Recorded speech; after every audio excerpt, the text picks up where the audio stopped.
پھر اس کے بعد اپنے زیر کفالت یتیموں کے مال کو اپنے مال کے ساتھ فرمایا کہ ملا کر نہ کھاؤ، یہ بہت بڑا گناہ ہے۔ ہوتا کیا تھا کہ اگر کسی یتیم کے، یتیم کہتے ہیں کہ جو نابالغ ہو، اس کے والد کا سایہ سر سے اٹھ جائے، تو اب جو اس کا سرپرست بنتا تھا، چاہے وہ چچا ہو، تایا ہو، قریبی رشتہ دار ہو، تو کیا کرتا تھا کہ وہ اس کا مال کھانے پر تل جاتا تھا۔ اگر وہ یتیم بڑا پیسوں والا ہے نا، تو پھر اس کا مال کھایا جاتا تھا، اور جب بعد میں پوچھا جاتا تو کہتا تھا کہ میں نے اسی پر لگایا ہے۔ آج بھی اس کی کئی شکلیں ہمارے معاشرے میں موجود ہیں۔ خدا را یتیم کے مال کو نہ کھائیں، کچھ ہو سکے تو اسے دیں، کیونکہ میرے نبی علیہ السلام نے فرمایا کہ وہ گھر اللہ تعالیٰ کو بڑا پسند ہے، بڑا پیارا گھر ہے کہ جس میں یتیم ہو اور اس کے ساتھ حسن سلوک کیا جائے، اور فرمایا کہ وہ گھر بہت برا ہے کہ جس گھر میں یتیم ہو اور اس کے ساتھ برا سلوک کیا جائے۔ تو یہاں پر فرمایا کہ اپنے زیر کفالت یتیموں کے مال کو اپنے مال کے ساتھ ملا کر نہ کھاؤ، یہ بہت بڑا گناہ ہے، اور یہ آیت نمبر 2 میں ہے، وَآتُوا الْيَتَامَى أَمْوَالَهُمْ وَلَا تَتَبَدَّلُوا الْخَبِيثَ بِالطَّيِّبِ۔ اس طرح اپنے خراب مال کو یتیم کے اچھے مال سے تبدیل نہ کرو۔ تمہارے پاس خراب مال تھا، اس دور میں اجناس زیادہ ہوا کرتی تھیں، تو تمہارے پاس خراب مال، یتیم کا باپ جو چھوڑ کر گیا وہ بہترین مال، اپنا مال اس طرف کیا، اس کا مال یہاں لے لیا۔ کسی نے پوچھا کیا ہے، کہا یہ مال ہی اسی کا تھا۔ تو فرمایا کہ اپنے خراب مال کو یتیم کے اچھے مال سے تبدیل نہ کرنا۔ اگلی آیت میں یہ بھی فرمایا کہ اگرچہ بوقت ضرورت ایک سے زائد یعنی 4 تک شادیوں کی اجازت ہے، لیکن یہ اس کڑی شرائط کے ساتھ ہے، عدل کی کڑی شرائط کے ساتھ یہ 4 شادیوں کی اجازت موجود ہے۔ اور پھر یہ فرمایا کہ زیر کفالت یتیموں کے حوالے سے فرمایا۔ اچھا، یہاں پر میں ایک بات یہ بھی عرض کروں کہ آیت نمبر 3 میں ہے، فَانْكِحُوا مَا طَابَ لَكُم مِّنَ النِّسَاءِ مَثْنَىٰ وَثُلَاثَ وَرُبَاعَ، کہ تم نکاح کرو جو عورتیں تمہیں خوش آئیں، یعنی پسند آئیں، 2، 3 اور 4 تک۔ یہ معاملہ یہ تھا کہ اس دور میں شادیوں کی کوئی لیمیٹیشن نہیں تھی، جس کا جتنا جی چاہتا وہ شادیاں کرتا، کسی کا حق پورا کرے نہ کرے، کوئی اس پر پابندی نہیں تھی۔ اس سے اندازہ لگائیں کہ جب یہ آیت کریمہ نازل ہوئی تو غیلان ثقفی رضی اللہ تعالیٰ عنہ کی 10 بیویاں تھیں، تو انہوں نے 4 رکھیں اور باقیوں کو چھوڑ دیا۔ تو اب اسلام نے نکاح کی تعداد کو بڑھایا نہیں، اسلام نے جو ان لمٹ نکاح کیا کرتے تھے، کوئی حق پورا نہیں کرتے تھے، تو ان کی لمٹ مقرر کی کہ کوئی مرد ہے، اس کے پاس پیسہ ہے، طاقت ہے، وہ کر سکتا ہے، عدل و انصاف قائم رکھ سکتا ہے، تو اسے اجازت ہے۔ وہ ملکوں گھومتا ہے کہیں بزنس کے طور پر، کس ملک کبھی کہاں، اسے خدشہ ہے کہ میں نکاح نہیں کروں گا تو گناہ میں پڑ جاؤں گا، تو وہ کرے، لیکن عدل و انصاف کی کڑی شرائط کے ساتھ ہے۔ اور قرآن کریم یہ فرما رہا ہے نا کہ فَإِنْ خِفْتُمْ أَلَّا تَعْدِلُوا، اگر تمہیں خوف ہو کہ تم عدل و انصاف قائم نہیں رکھ پاؤ گے تو پھر تمہارے لیے ایک ہی کافی ہے۔ اچھا، ہمارے مرد حضرات یہ نہیں پڑھتے، بس ان کو یہ یاد رہتا ہے کہ فَانْكِحُوا مَا طَابَ لَكُم مِّنَ النِّسَاءِ مَثْنَىٰ وَثُلَاثَ وَرُبَاعَ، 4 شادیوں کی اجازت ہے۔ پھر آتے ہیں ہمارے پاس نا کہ عدل و انصاف کر نہیں پاتے، آپس میں جھگڑے، فساد، اور بالآخر بڑی بدنامی کا یوں سمجھ لیں کہ سہرا اس کے سر پر ہوتا ہے، نہ وہ انصاف کر پاتا ہے، نہ پہلی بیوی سے نہ دوسری بیوی سے، اور پھر معاملہ کہیں نہ کہیں یا تو پہلی بیوی کے ساتھ بگڑ جاتا ہے یا پھر دوسری بیوی کے ساتھ بگڑ جاتا ہے، کہیں نہ کہیں طلاق پر منتج ہوتا ہے۔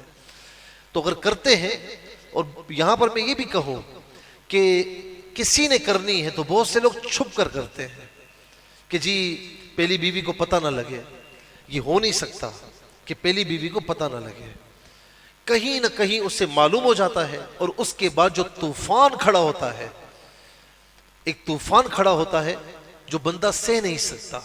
لہٰذا اگر کرنی ہے، گنجائش ہے، تو اعتماد میں لے کر کرے، تاکہ بعد میں جو جھگڑا کھڑا ہو تو وہ اسے سہ سکے۔ اسی لیے اسی طرح میں عورتوں سے بھی کہوں گا، خواتین سے بھی کہوں گا کہ ان کی خواہش یہ ہوتی ہے، ظاہر عورت ذات ہی ایسی ہے کہ بھائی یہ مرد ہے، میرا شوہر ہے، میرے سوا کسی اور کے ساتھ کیوں رہے یہ، اور یہاں اتنا آگے بڑھ جاتی ہے کہ دوسرا اگر اس کا شوہر دوسرا نکاح کر بیٹھتا ہے تو وہ معاذ اللہ کہتی بھی نظر آتی ہے کہ بھائی جا کر منہ کالا کر لے لیکن دوسرا نکاح نہ کر۔ تو یہ بھی کوئی رویہ اچھا نہیں ہے، یہ تو خدا نہ خواستہ اب گناہوں پر اسے ابھار رہی ہے۔ اسی لیے جانبین سے یہاں پر سمجھنے کی ضرورت ہے کہ مثال کے طور پر اگر ایک خاتون بے اولاد ہے، بانجھ ہے، تو مجھے بتائیں کہ مرد یہ بہتر ہے کہ اس کو طلاق دے دے، کسی اور سے نکاح کر لے، یا یہ بہتر ہے کہ اس سے بھی شادی کو برقرار رکھے اور دوسری جگہ شادی کر لے؟ اگر عورت خدا نہ خواستہ بیمار ہو چکی ہے اور وہ مرد کے جنسی تقاضوں کو پورا نہیں کرتی، تو کیا یہ صحیح ہے کہ وہ اس عورت کو چھوڑ دے، دوسرا نکاح کر لے، یا یہ صحیح ہے اگر وہ سنبھال سکتا ہے، عدل و انصاف کر سکتا ہے تو اس سے بھی نکاح کو برقرار رکھے اور اگلا نکاح کر لے تاکہ وہ گناہوں میں مبتلا نہ ہو؟ اسی طریقے سے عام طور پر مرد کی عمر 60-70 برس بھی ہو جائے تو جنسی خواہش کہیں نہ کہیں موجود رہتی ہے، لیکن خواتین عام طور پر 40 سے 50 سال کے بعد وہ خواہشات نہیں رہتی۔ اب مرد یا تو اسے چھوڑ دے اور کہیں اور نکاح کر لے، یا اسے بھی برقرار رکھے کہیں اور نکاح کر لے۔ یہ میں صورت عرض کر رہا ہوں، مطلب لب لباب یہ ہے کہ اسلام نے ایک بڑا پیارا نظام رکھا۔ آج آپ دیکھ لیں کہ ہمارے معاشرے میں خواتین زیادہ ہیں، مرد حضرات کم سے کم ہو رہے ہیں۔ آئندہ آنے والے 10-20 سالوں میں کیا ہوگا؟ ٹھیک ہے نا؟ تو کہیں نہ کہیں ایک وقت تھا کہ کہیں اگر مرد دوسرے نکاح کا پیغام کسی خاتون کو بھیجتا تو گھر والے غصے میں آ جاتے ہیں، دوسرا نکاح۔ لیکن اب مجھے پتا ہے، کیوں کہ ہمارے پاس لوگ مسائل پوچھنے کے لیے آتے ہیں، کہ یہاں پر اتنا عام ہو چکا ہے کہ گھر والے یہ بھی راضی ہیں کہ اگر یہ مرد اچھا ہے اور دوسرا نکاح کرنا چاہتا ہے، ہماری بیٹی کو سنبھالے گا تو کوئی بات نہیں، اور آئندہ آنے والے سالوں میں پھر اور زیادہ ہوگا۔ تو لہٰذا اعتدال کے ساتھ رہیں، مرد کو بھی چاہیے کہ اعتدال کے ساتھ رہے، خواتین کو بھی چاہیے کہ اعتدال کے ساتھ رہیں۔ اگر مرد نے کر بھی لی ہے تو اپنا گھر نہ بگاڑیں، سمجھوتا کریں۔ اور آگے 5ویں پارے میں آپ پڑھیں گے سورہ نساء میں ہی کہ آپ اپنا رویہ اگر بدتر کر لیں گی تو اپنا بیڑا غرق خود ہی ہوگا، وہ مرد اور زیادہ آپ سے بددل ہو جائے گا۔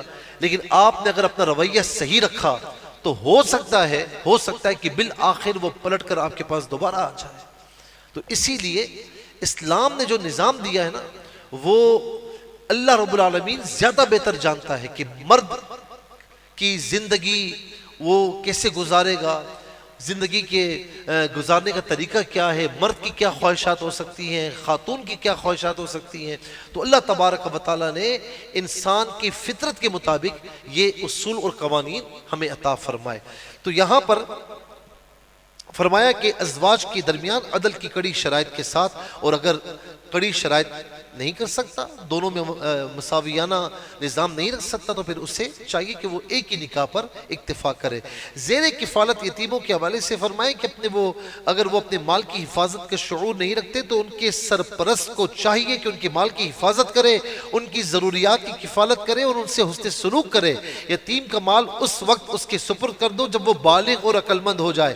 اس اندیشے سے یتیم کا مال جلدی ہڑپ نہ کرو کہ وہ بالغ ہو کر اپنے مال کا مطالبہ کرے گا، اور جب یتیم کا مال اس کے حوالے کرو تو احتیاطاً گواہ مقرر کر لو۔ قرآن نے یہ بھی بتایا کہ یتیم کا سرپرست اگر غنی ہے، مالدار ہے، تو اپنی ذات اور ضروریات پر یتیم کے مال کو خرچ نہ کرے، اور اگر وہ فقیر ہے تو صرف بقدر ضرورت وہ خرچ کر سکتا ہے۔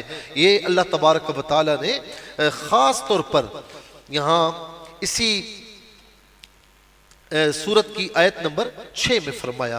اس کے بعد آگے چل کر فرمایا کہ مرد ہو یا عورت ہو، شریعت میں اپنے مقررہ حصے کی وراثت پانے کا حقدار ہے۔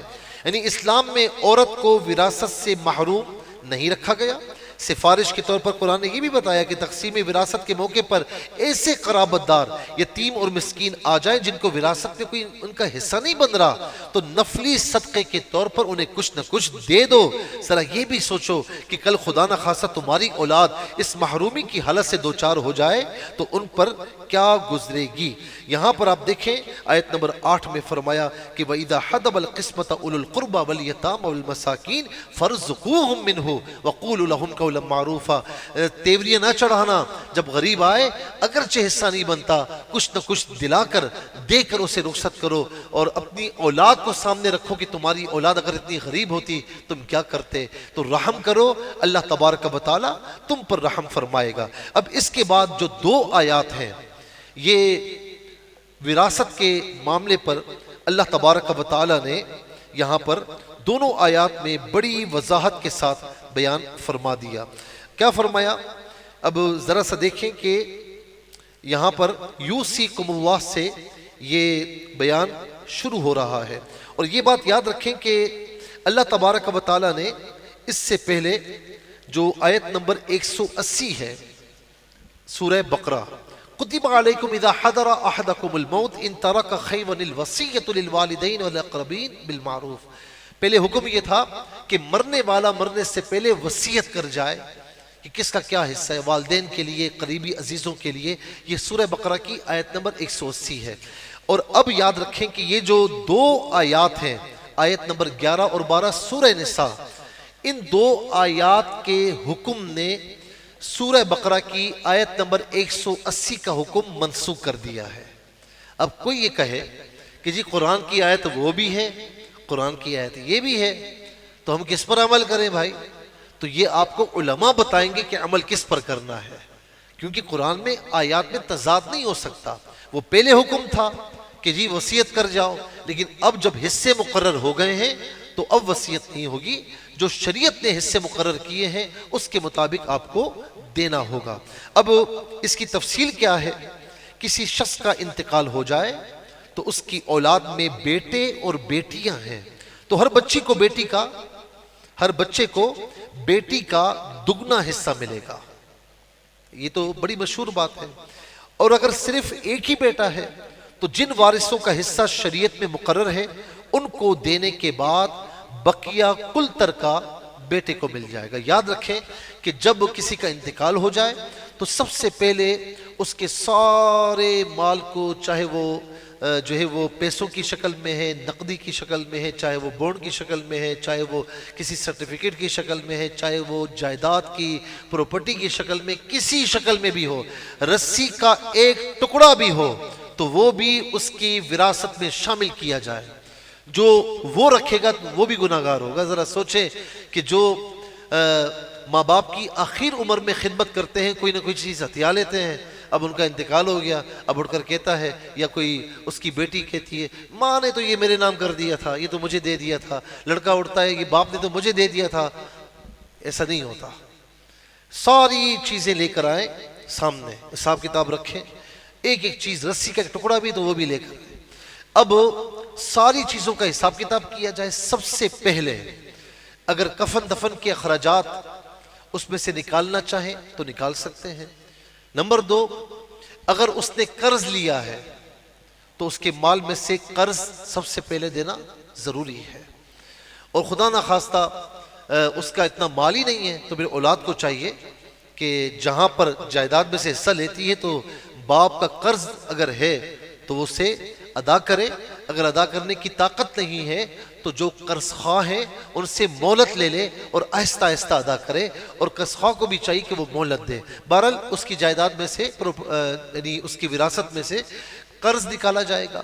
اس کے بعد اگر اس نے وصیت کی، یاد رکھیں کہ وصیت جن کے حصے شریعت مطہرہ نے مقرر کر دیے ہیں ان کے لیے وصیت نہیں ہو سکتی۔ ہاں باپ ان کو تحفہ دے دے، ٹھیک ہے، کوئی مسئلہ نہیں ہے، لیکن وصیت نہیں ہو سکتی کیونکہ ان کے حصے مقرر ہیں۔ وصیت اوروں کے لیے ہوتی ہے۔ تو اگر کسی نے وصیت کی ہے کہ میرے مرنے کے بعد میرا مال مسجد میں دے دینا، مدرسے میں دے دینا، کسی غریب کو دے دینا، کسی آرگنائزیشن کو دے دینا، تو اس وصیت پر مکمل عمل نہیں ہوتا، 1/3 عمل کیا جائے گا اور باقی پھر ترکے میں تقسیم ہوگا۔ تو تو جس طرح میں نے کہا کہ کسی شخص کا انتقال ہو جائے، اس کی اولاد میں بیٹے اور بیٹیاں ہیں تو ہر بچے کو بیٹی کا دگنا حصہ ملے گا، اور اگر صرف ایک ہی بیٹا ہے تو جن وارثوں کا حصہ شریعت میں مقرر ہے ان کو دینے کے بعد بقیہ کل ترکہ بیٹے کو مل جائے گا۔ ایک سے زائد بیٹے ہوں تو ان میں برابر تقسیم ہوگا۔ اگر کسی کی وارث صرف ایک بیٹی ہو تو بقیہ ترکے کا آدھا حصہ ملے گا۔ اگر ایک سے زائد صرف بیٹیاں ہیں تو ان کو مجموعی طور پر بقیہ ترکے کا 2/3 حصہ ملے گا۔ بقیہ ترکے سے مراد یعنی قرض وغیرہ بھی ادا کر دیا، اس کے بعد جن جن کی جو حصے بنتے ہیں وہ دے دیے، اب بقیہ اس میں سے 2/3 حصہ ملے گا۔ کسی شخص کا انتقال ہو گیا اور وہ صاحب اولاد ہے اور اس کے ماں باپ بھی حیات ہیں تو دونوں میں سے یعنی ماں باپ میں سے ہر ایک کو ترکے کا 6واں حصہ ملے گا۔ اگر کسی شخص کا انتقال ہوا، اس کی اولاد نہیں ہے، اس کے ماں باپ بقید حیات ہیں تو ماں کو ترکے کا 1/3 حصہ ملے گا اور بقیہ ترکہ باپ کو دے دیا جائے گا۔ فوت شدہ شخص کے لا ولد یعنی اس کی کوئی اولاد نہیں ہے، لا ولد ہونے کی صورت میں اگر اس کے بہن بھائی ہیں تو اس کی ماں کو 6واں حصہ ملے گا۔ اگر بیوی لا ولد ہو تو اس کا نصف ترکہ شوہر کو ملے گا۔ اگر شوہر لا ولد ہے یعنی بغیر اولاد کے ہے تو اس کے ترکے سے بیوی کو 1/4 حصہ ملے گا۔ اگر شوہر کی وفات ہو گئی تو بیوی ایک ہو یا ایک سے زائد ہو، اولاد کی موجودگی میں سب کو مجموعی طور پر شوہر کے ترکے کا 8واں حصہ ملے گا۔ اگر کسی بے اولاد شخص کا انتقال ہو جائے، اس کے ماں باپ بھی نہ ہو اور صرف ماں کی طرف سے بہن یا بھائی ہو تو اسے 6واں حصہ ملے گا، اور اگر صرف ماں کی طرف سے ایک سے زائد بھائی یا بہن ہے تو انہیں کل ترکے کا 1/3 حصہ ملے گا۔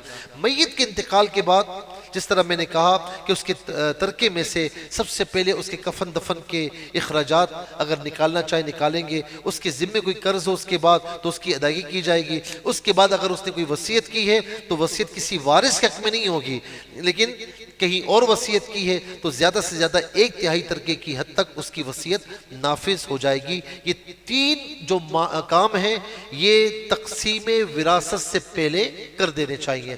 یاد رہے، یہ بات بھی اپنے ذہن میں بٹھائیں کہ بعض اوقات باپ کہہ دیتا ہے، ٹیکس کے معاملات ہوتے ہیں کہ بھائی یہ دکان تیرے نام ہے، وہ پھر بعد میں جو بیٹا ہے وہ اڑ جاتا ہے میرے نام ہے۔ تو اگر ٹیکس سے بچنے کے لیے یا کسی اور معاملات کے لیے کچھ ہوتے ہیں معاملات، ماں باپ کسی نہ کسی بچے کے نام پر کرتے ہیں تو وہ اس بچے کا نہیں ہوگا، اس کی اولاد کا نہیں ہوگا، وہ ترکے میں تقسیم ہوگا۔ ہاں اگر 2 گواہوں کے سامنے باپ نے کہا کہ بھائی یا ماں نے کہا کہ یہ چیز یہ جگہ آپ کی ہے اور 2 گواہوں کے سامنے اس کے ہینڈ اوور کی ہے، اسے مالکانہ حقوق دیے ہیں کہ بھئی آج سے آپ مالک ہو، تو اس صورت میں ہو جائے گا، وہ تحفہ ہو جائے گا، وہ اسی کا ہوگا۔ لیکن اس کے علاوہ جو میں نے صورتیں بتائی ہیں تو اس میں اس کا نہیں ہوگا بلکہ ترکے میں تقسیم ہوگا۔ آیت نمبر 15 اور 16 میں بدکاری کی ابتدائی اور عارضی سزا کا بیان ہے۔ مستقل سزا پھر سورہ نور میں نازل ہوئی، اس کے لیے 4 گواہوں کی کڑی شرط بھی لگائی گئی اور توبہ کرنے والوں کے لیے بخشش اور مغفرت کا مجدہ سنایا گیا۔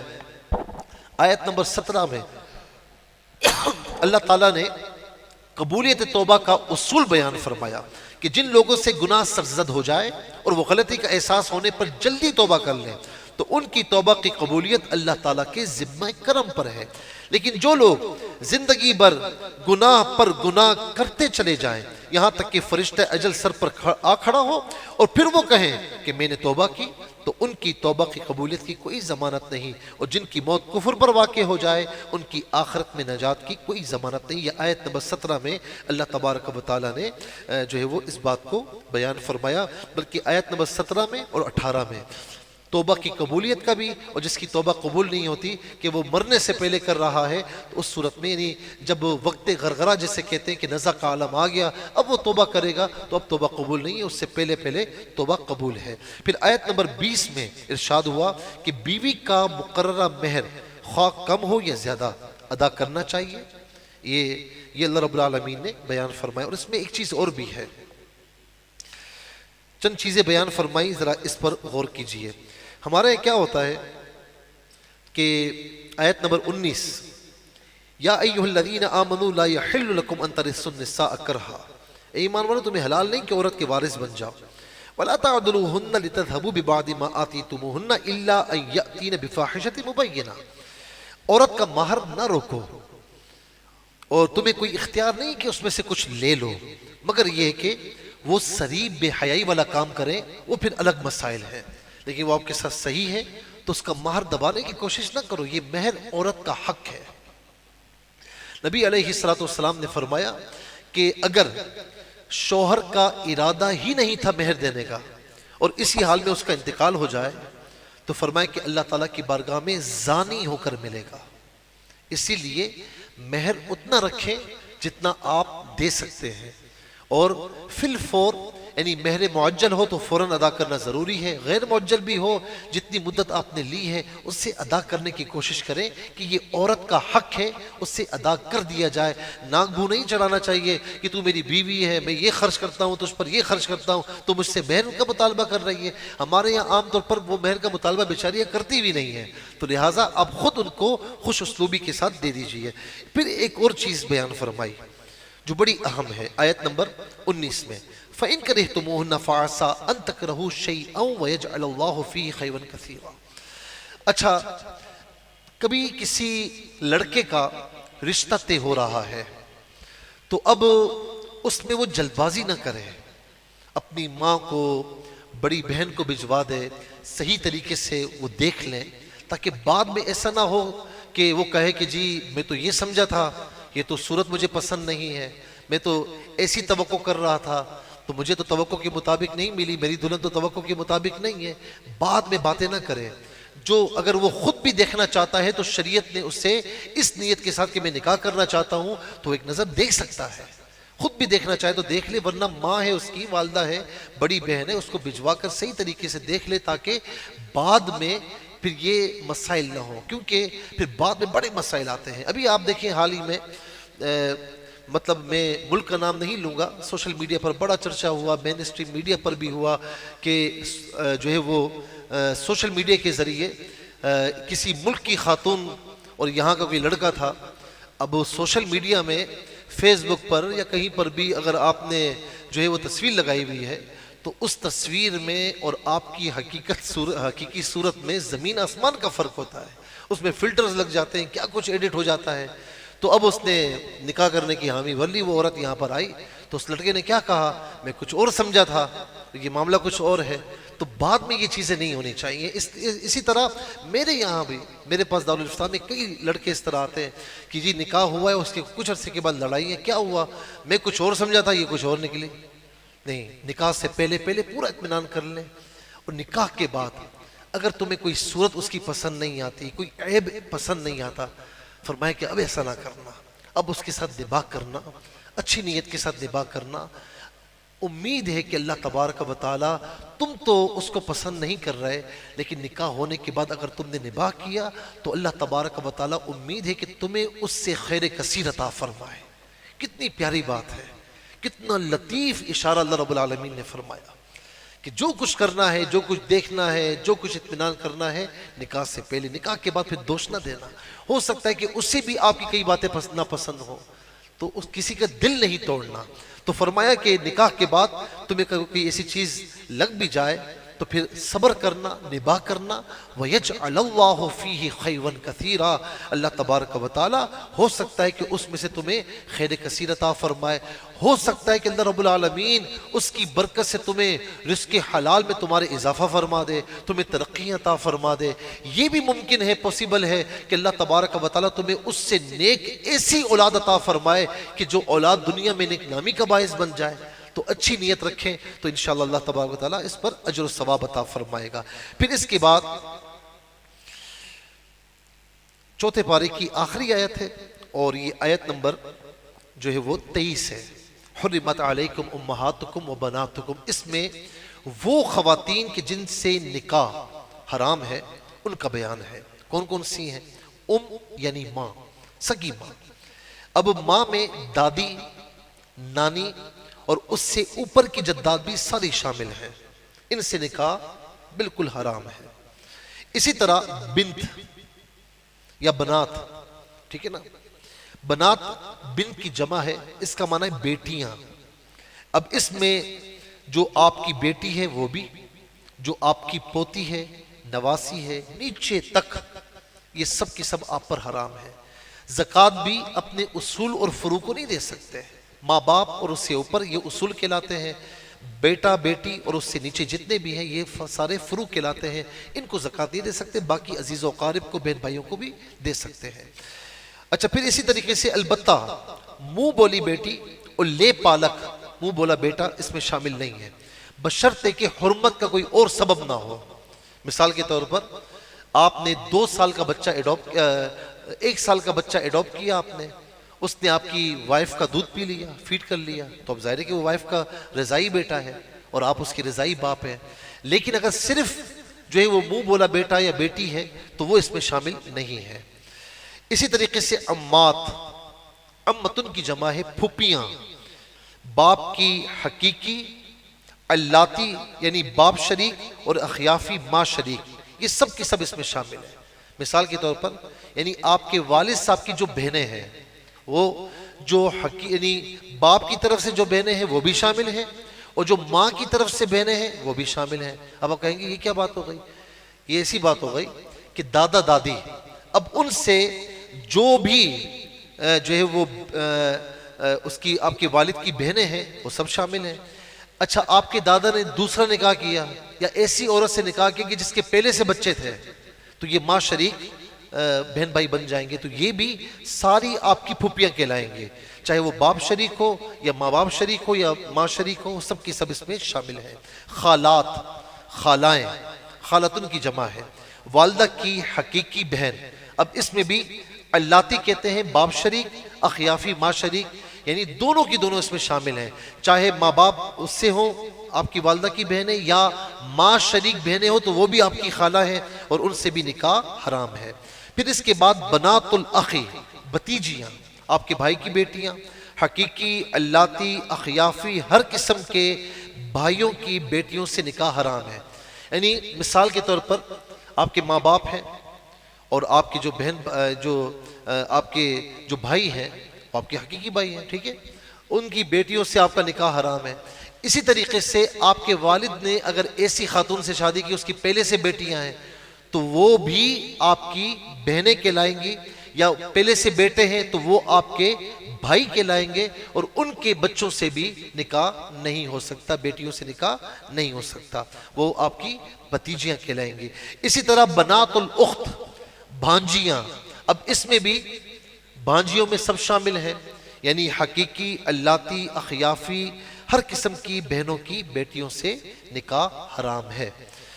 یعنی ایک بہن آپ کی وہ ہے جو آپ کے ماں باپ سے، اور ایک جو ہے وہ آپ کی بہن وہ ہے کہ آپ کی والدہ جو آپ کے والد کے نکاح میں آئی تو پہلے سے ان کی بچیاں تو وہ آپ کی بہنیں کہلائیں گی، وہ اخیافی بہنیں کہلائیں گی۔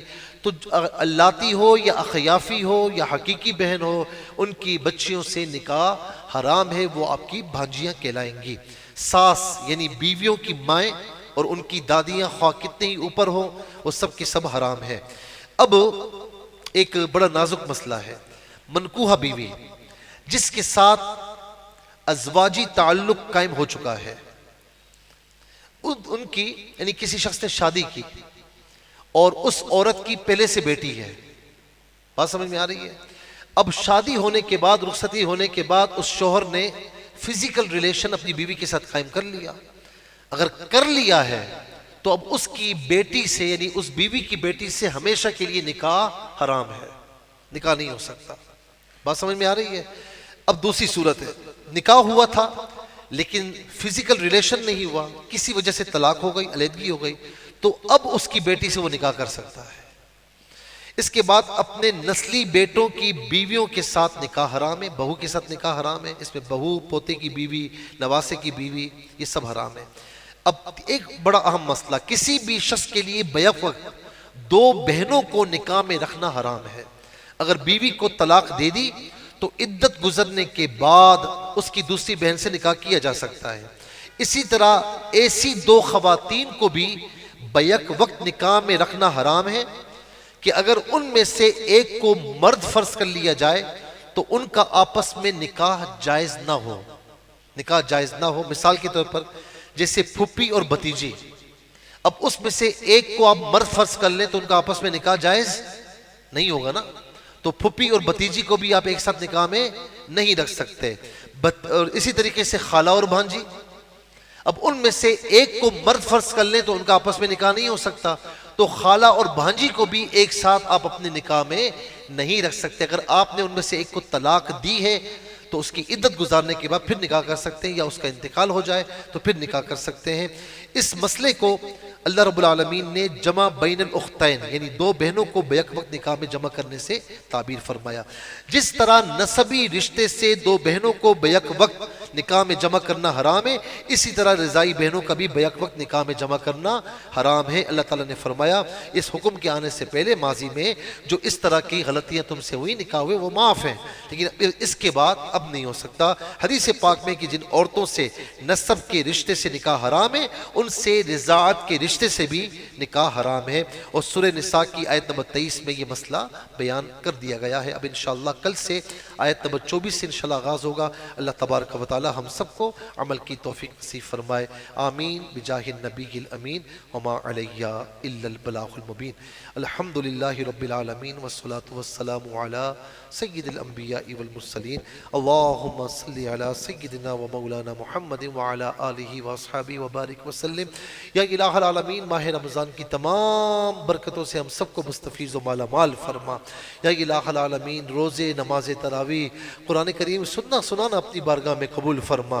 اس قرآن سے پوری زندگی ہمیں جڑے رہنے کی توفیق نصیب فرما۔ یہ جتنے تیرے بندے بندیاں یہاں پر آئے قرآن کی محبت میں آئے ان کا آنا اپنی بارگاہ میں قبول فرما۔ یا الہ العالمین ہمارے سارے گناہ قرآن کی برکت سے ہم معاف فرما دے۔ یا الہ العالمین ہمارے صغیر کبیر گناہوں کو معاف فرما۔ روز قیامت قرآن کی شفاعت سے ہم سب کو بہرامند فرما۔ جتنے پریشان حال ہیں سب کی پریشانیاں دور فرما۔ یا الہ العالمین سب کے رزق حلال میں کاروبار میں برکت عطا فرما، اپنے سوا کسی کا محتاج نہ فرما۔ جتنے بیمار ہیں گھروں میں، ہاسپٹلز میں، جہاں کہیں جس قسم کی بیماری میں ہیں تمام بیماروں کو شفا عطا فرما۔ بے اولادوں کو نیک و صالح اولاد نصیب فرما، تنگ دستوں کو وسعت رزق نصیب فرما، قرض داروں کو بارکت سے سبکدوشی نصیب فرما، بے سببوں کو اسباب مہیا فرما، جو بے رشتہ ہیں اچھے نیک صالح رشتے عطا فرما، تمام رکاوٹیں دور فرما۔ دنیا بھر میں جہاں جہاں مسلمان آباد ہیں یا الہ العالمین سب کی جان و مال عزت و آبرو کی حفاظت فرما۔ یا الہ العالمین دنیا بھر سے جن جن احباب نے ماؤں بہنوں نے دعاؤں کے لیے کہا سب کی دعائیں مقبول فرما۔ یا الہ العالمین سب کی حاجات کو پورا فرما۔ یا الہ العالمین جو قرض دار ہے بارکت سے سبکدوشی نصیب فرما، گھریلو پریشانیوں میں مبتلا ہے یا الہ العالمین ان کی گھریلو پریشانیاں بھی دور فرما، خوشیاں یا الہ العالمین رحمت برکت عطا فرما۔ یا الہ العالمین تمام عالم اسلام کی خیر فرما، ملک پاکستان کو امن سلامتی عطا فرما۔ یا الہ العالمین ہمارے مرحومین کی مغفرت فرما، سب کو جنت الفردوس میں اعلیٰ مقام نصیب فرما۔ ہمیں بار بار حرمین طیبین کی زیارت نصیب فرما، حرمین طیبین میں ایمان بالخیر موت نصیب فرما۔ ہماری ایک ایک دعا پر فرشتوں کی آمین فرما۔ وصلی اللہ تعالی علی خیر خلق محمد وآلہ وصحبہ اجمعین برحمتک یا